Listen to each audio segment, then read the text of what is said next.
Hello everyone, this is Manish and you are watching exam Marathi academy. तर आजच्या व्हिडिओत आपण तुमच्या अपकमिंग DMER एक्झामसाठी मराठी ग्रामरचे क्वेश्चन्स पाहणार आहोत. यात काही प्रिव्हियस इयर क्वेश्चन्ससुद्धा इन्क्लूड आहेत. सो इम्पॉर्टंट व्हिडिओ असणार आहे तुमच्या एक्झामिनेशन पॉईंट ऑफ व्ह्यूने. आणि जर तुम्ही या एक्झामसाठी प्रिपरेशन करत असाल तर आता फार्मा बुलेट या ॲपवर इंग्लिश अँड मराठी ग्रामरचे mock test course and PDF book available आहेत. ॲप लिंक डिस्क्रिप्शनमध्ये आहे and course details are mentioned in course description. ठीक आहे, तर क्वेश्चन स्टार्ट करूया. जो अभ्यास करतो तो यशस्वी होतो या वाक्यातील जो हे सर्वनाम कोणत्या प्रकारचे आहे?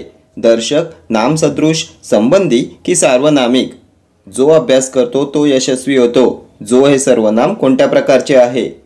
तर हे आहे संबंधी सर्वनाम, ऑप्शन सी. जो, जी, जे, ज्या ही संबंधी सर्वनामे आहेत, कारण ती मुख्य वाक्यातील तो, ती, ते, त्या यांच्याशी संबंध दाखवत आहेत. आणि तो, ती, ते, त्या ही दर्शक सर्वनामे आहेत. ठीक आहे, जो, जी, जे, ज्या संबंधी, तो, ती, ते, त्या दर्शक. आणखी दर्शक सर्वनामे कोणते आहेत? तर हा, ही, हे आणि ह्या. त्यानंतर एकूण सर्वनामाचे प्रकार किती आहेत? तर 6 प्रकारची सर्वनामे आहेत. पुरुषवाचक, दर्शक, संबंधी, त्यानंतर प्रश्नार्थक, सामान्य, आत्मवाचक. आणि मराठीत एकूण सर्वनामे किती आहेत? तर 9 सर्वनामे आहेत. हे सुद्धा लास्ट इयर एक्झामला विचारलेले प्रश्न आहेत. सर्वनामाचे प्रकार 6 आणि टोटल सर्वनामे 9. पुढचा प्रश्न, वेणीफणी हे कोणत्या समासाचे उदाहरण आहे? इतरेतर द्वंद्व, वैकल्पिक द्वंद्व, समाहार द्वंद्व की तत्पुरुष? वेणीफणी खूप वेळा एक्झामला रिपीट झालेला क्वेश्चन आहे. तर आपण पाहिलं होतं वेणीफणी, बाजारहाट, मीठ भाकर, शेतीवाडी, त्यानंतर भाजीपाला, चहा पाणी, केर कचरा. कोणते समास आहेत? समाहार द्वंद्व समास आहेत. ऑप्शन सी येईल तुमचं करेक्ट आन्सर. वेणीफणीचा अर्थ असतो वेणीफणी आणि इतर साज शृंगार. इतरेतर द्वंद्वमध्ये काय येते? बहीण भाऊ, बहीण व भाऊ, राम लक्ष्मण, राम आणि लक्ष्मण, विटी दांडू, विटी आणि दांडू, आई वडील, आई आणि वडील. वैकल्पिक द्वंद्व, पाप पुण्य, पाप किंवा पुण्य, मागे पुढे, मागे किंवा पुढे, 15-16, 15 किंवा 16, सत्यासत्य, सत्य किंवा असत्य. किंवा वा या विकल्पदर्शक उभयान्वयी अव्ययाचा वापर केलेला असतो. वैकल्पिक द्वंद्व समास येतो. ठीक आहे, पुढचा प्रश्न, हालचाल या शब्दाचा समानार्थी शब्द ओळखा. हाल हवाल, चलनवलन, चलबिचल, दळणवळण. हालचालचा समानार्थी शब्द तर चलनवलन, ऑप्शन बी. पुढचा प्रश्न, पुढीलपैकी कोणता शब्द पृथ्वी या शब्दास समानार्थी नाही? अवनी, क्षमा, दारा की वसुंधरा? पृथ्वी या शब्दात समानार्थी नसलेला शब्द. तर पृथ्वीचे समानार्थी शब्द काय असतात? तर क्षमा, रसा, वसुंधरा, धरती, धरणी, भूमी, भू, त्यानंतर मही, अवनी. हे सर्व आहेत पृथ्वीचे समानार्थी शब्द. काय येईल करेक्ट आन्सर? तर दारा हा पृथ्वीचा समानार्थी शब्द नाही आहे. सो ऑप्शन ए येईल तुमचं करेक्ट आन्सर. दारा म्हणजे पत्नी. पत्नी, दारा, अर्धांगिनी, कांता, भार्या, कलत्र. ठीक आहे, पुढचा प्रश्न, त्यांच्या घरात आंब्यांच्या डॅशचा घमघमाट सुटला होता. रिकाम्या जागी योग्य समूहवाचक शब्द ओळखा. अढी, चळत, घोस की घड? तर आंब्यांची काय असते? अढी असते. ऑप्शन ए येईल तुमचं करेक्ट आन्सर. समूहवाचक शब्दसुद्धा तुमचा एक्झामिनेशन पॉईंट ऑफ व्ह्यूने मोस्ट इम्पॉर्टंट आहे. चळत कसली असते? तर नाण्यांची चळत असते. घोस, फळांचा घोस. घड, केळ्यांचा घड. केळ्यांचा घड असतो आणि केळ्यांचा लोंगरसुद्धा असतो. ठीक आहे, आणि अढी असते पिकत घातलेल्या आंब्यांची. पुढचा प्रश्न, चंदन करणे या वाक्यप्रचाराचा अर्थ सांगा. सत्कर्म करणे, नाश करणे, आनंद फुलवणे की सेवा करणे? तर चंदन करणे म्हणजे नाश करणे, ऑप्शन बी. पुढचा प्रश्न, मीनाने बसल्या बसल्या 2 कपडे शिवले या वाक्यातील क्रियाविशेषण ओळखा. 2 बसल्या बसल्या कपडे की मीना? क्रियाविशेषण काय असते? क्रियाविशेषण तर क्रियेसंबंधी अधिक माहिती सांगते ते क्रियाविशेषण. क्रिया केव्हा, कोठे, कशी घडली याची माहिती क्रियाविशेषणामधून मिळते. तर वाक्यात क्रिया कशी घडली? बसल्या बसल्या. सो बसल्या बसल्या येईल तुमचं क्रियाविशेषण. ऑप्शन बी येईल तुमचं करेक्ट आन्सर. ठीक आहे, पुढचा प्रश्न, ग्रंथात मागाहून इतरांनी घातलेला मजकूर या अर्थाचा खालीलपैकी योग्य शब्द निवडा. आवृत्ती, प्रक्षिप्त, प्रकरण, प्रहसन, ग्रंथात मागाहून इतरांनी घातलेला मजकूर, तर याला प्रक्षिप्त म्हणतात. ऑप्शन बी.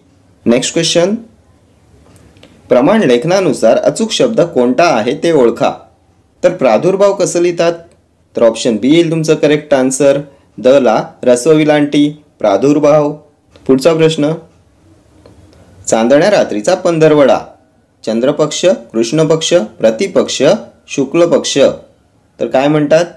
चांदण्या रात्रीचा पंधरवडा शुक्ल पक्ष. Option D. त्यानंतर कृष्ण पक्षावर पण खूप वेळा एक्झामला प्रश्न विचारण्यात येतो. कृष्ण पक्ष असतो अंधाऱ्या रात्रीचा पंधरवडा, ठीक आहे, आणि शुक्ल पक्ष चांदण्या रात्रीचा पंधरवडा. पुढचा प्रश्न, पुढीलपैकी केवळ प्रयोगी अव्यय ओळखा. नंतर किंवा अरे बापरे देखील. केवळ प्रयोगी अव्यय, तर नंतर काय आहे, तर हे शब्दयोगी अव्यय आहे, कालदर्शक शब्दयोगी अव्यय आहे, देखील सुद्धा शब्दयोगी अव्यय आहे, किंवा काय आहे, उभयान्वयी अव्यय आहे, विकल्पबोधक उभयान्वयी अव्यय आहे, किंवा अरे बापरे येईल तुमचं केवळ प्रयोगी अव्यय. ऑप्शन सी अरे बापरे. त्यानंतर अरे रे, अबब, अरेच्या, छे छे, हाय हाय, ही सर्व आहेत केवळ प्रयोगी अव्यय, आणि अरे बापरे आहे आश्चर्यदर्शक केवळ प्रयोगी अव्यय. ठीक आहे. पुढचा प्रश्न, स्वतः मेल्याशिवाय स्वर्ग दिसत नाही या वाक्यातील सर्वनामाचा प्रकार ओळखा. संबंधी सर्वनाम, सामान्य सर्वनाम, आत्मवाचक की दर्शक. तर या वाक्यात सर्वनाम कोणतं आहे, तर स्वतः हे सर्वनाम आहे. कोणत्या प्रकाराचं आहे, तर हे आत्मवाचक सर्वनाम आहे. Option C. स्वतः, आपण, निज ही सर्व आहेत आत्मवाचक सर्वनामे. या सर्वनामांचा वापर कर्त्यानंतर केल्यास त्यांचा अर्थ स्वतः असा होतो, त्यामुळे ती आत्मवाचक सर्वनामे होतात. मी स्वतः त्याला पाहिले, तो आपणहून माझ्याकडे आला. या वाक्यात स्वतः, आपणहून ही आहेत आत्मवाचक सर्वनामे. ठीक आहे. पुढचा प्रश्न, अपकर्ष या शब्दाचा विरुद्धार्थी शब्द शोधा. उत्कट, उत्कृष्ट, उत्तम की उत्कर्ष. अपकर्षचा विरुद्धार्थी शब्द, तर उत्कर्ष येईल. Option D. उत्कृष्ट हा शब्द नेहमी शुद्ध शब्दलेखनामध्ये विचारण्यात येतो. उत्कृष्ट, कनिष्ठ, वरिष्ठ, ज्येष्ठ. ठीक आहे. पुढचा प्रश्न, कंसातील विरामचिन्ह ओळखा. तर कोणतं विरामचिन्ह आहे, पूर्णविराम, स्वल्पविराम, उद्गारचिन्ह की अर्धविराम. तर हे अर्धविराम आहे. Option D. कधी वापर करण्यात येतो अर्धविरामचा, तर जेव्हा दोन छोटी वाक्य उभयान्वयी अव्ययांनी जोडलेली असतात तेव्हा वापरतात अर्धविराम. जसे की त्याने खूप अभ्यास केला परंतु चांगले गुण मिळाले नाहीत. दोन वाक्य जेव्हा उभयान्वयी अव्ययांनी जोडलेली असतात तेव्हा वापरतात अर्धविराम. पूर्णविराम म्हणजे फुलस्टॉप कधी वापरतात, वाक्याच्या शेवटी वापरतात. स्वल्पविराम म्हणजे कॉमा, उद्गारचिन्ह म्हणजे एक्सक्लेमेशन मार्क. भावना व्यक्त करताना ती दाखविणाऱ्या शब्दाच्या किंवा वाक्याच्या शेवटी वापरतात एक्सक्लेमेशन मार्क, उद्गार चिन्ह. ठीक आहे. पुढचा प्रश्न, वाक्यातील नामाची पुनरावृत्ती टाळण्यासाठी जो शब्द येतो त्याला काय म्हणतात. क्रियाविशेषण, सामान्य नाम, अव्यय की सर्वनाम. वाक्यातील नामाची पुनरावृत्ती टाळण्यासाठी जो शब्द येतो त्यास काय म्हणतात, तर सर्वनाम म्हणतात. Option D. सर्वनामाचे प्रकार किती, 6. मराठीत एकूण सर्वनामे किती, तर 9. ठीक आहे. पुढचा प्रश्न, पुरणपोळी या शब्दाचा योग्य समास ओळखा. तत्पुरुष, द्वंद्व, बहुव्रीही की द्विगु. तर पुरणपोळी म्हणजे पुरण घालून केलेली पोळी, तत्पुरुष समास येईल. ऑप्शन ए येईल तुमचं करेक्ट आन्सर. पुरणपोळी, पुरण घालून केलेली पोळी. साखर भात, साखर घालून केलेला भात. कांदे पोहे, कांदे घालून केलेले पोहे. त्यानंतर वांगी भात, मावस भाऊ, चुलत सासरा, मामे भाऊ. ही सर्व आहेत मध्यम पदलोपी तत्पुरुष समासाची उदाहरणे. तत्पुरुष समासात सुद्धा ही येतात मध्यम पदलोपी तत्पुरुष समासामध्ये. ठीक आहे. द्वंद्व समासात आपण पाहिलं होतं पाप पुण्य, खरे खोटे, मागे पुढे, आई वडील, बहीण भाऊ, विटी दांडू. बहुव्रीही समास वक्रतुंड, लक्ष्मीकांत, लंबोदर. द्विगु समास पहिलं पद संख्याविशेषण असते आणि या शब्दातून समूह सुचवला जातो. पंचवटी, नवरात्र, पंचारती, सप्ताह, चातुर्मास, सप्तरंग, त्रिभुवन, त्रैलोक्य. ठीक आहे. पुढचा प्रश्न, उपवन या शब्दाचा समानार्थी शब्द शोधा. उद्यान, जीवन, पवन की अभिवादन. तर उपवनचा समानार्थी शब्द उद्यान. Option A. पुढचा प्रश्न, दिसा माझी काहीतरी ते लिहावे यातील क्रियापदावरून होणारा योग्य वाक्य प्रकार ओळखा. आज्ञार्थी, स्वार्थी, विद्यार्थी, संकेतार्थी. तर या वाक्यातील क्रियापद काय आहे? लिहावे. कोणत्या प्रकारचं क्रियापद आहे?